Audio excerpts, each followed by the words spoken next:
My Spiritual Journey, Sogyal Rinpoche, Part 2. Welcome. I'm Richard Hasnut, host of your Wisdom-Inspired Life YouTube channel.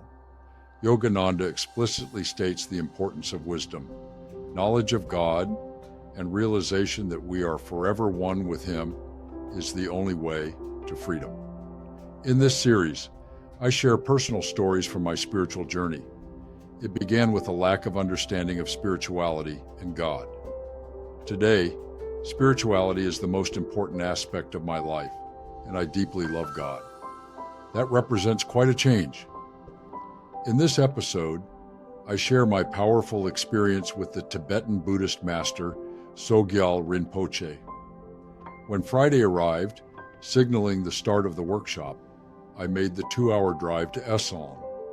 After reaching Monterey, California, stunning views unfolded for the remainder of the journey down the Pacific coast to Big Sur, with its towering redwoods, and finally to Esalen.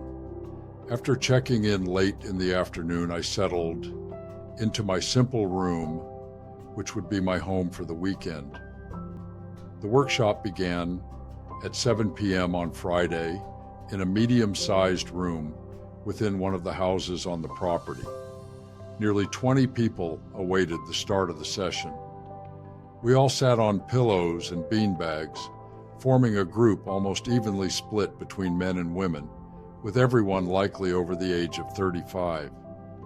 Shortly after 7 p.m., Sogyal Rinpoche entered dressed in burgundy and yellow wraps. After a brief nod to the group and without any words, he began to put a few items on a mantle behind where he was to sit. I later learned that these were pictures of his teachers, whom he held in high esteem. Virtually everything about him was different from anything I'd ever seen. His dress was very casual and unpretentious. When he began to speak, he said nothing about himself.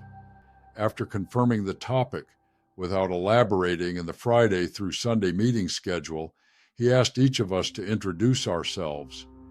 In our introductions, he asked each of us to note how experienced we were with meditation and what our hopes were for the workshop.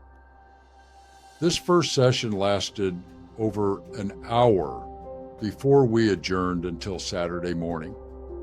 The Saturday and Sunday sessions lasted about 2 hours each morning and afternoon, with the afternoon sessions often being out in the sunshine on the lawn overlooking the Pacific Ocean. In each session, he discussed meditation from various perspectives without taking notes. Interestingly, he never directly mentioned healing. When I asked him at the end of last Sunday's session why he hadn't covered it, he replied, "We did discuss healing." Only later did I realize that one of the powerful benefits of meditation is healing. In my conversations with other group members, I learned that Rinpoche is a title bestowed on highly advanced Tibetan Buddhist practitioners. Some have referred to the title as the equivalent of a PhD in Tibetan Buddhism. Sogyal was a name given to him when he was recognized as the reincarnation of a previous great Tibetan Buddhist master. Shortly after his birth, he manifested remarkable abilities that earned him recognition. At a very young age, he moved away from his parents to live in a monastic environment. Like others of his generation, he later experienced the trauma of the Chinese occupation of Tibet and escaped with the Dalai Lama from Lhasa over the mountains to India. His education continued in England, where he developed great fluency in the English language. To be continued in the next episodes. Thank you very much for listening, and I look forward to reconnecting with you soon.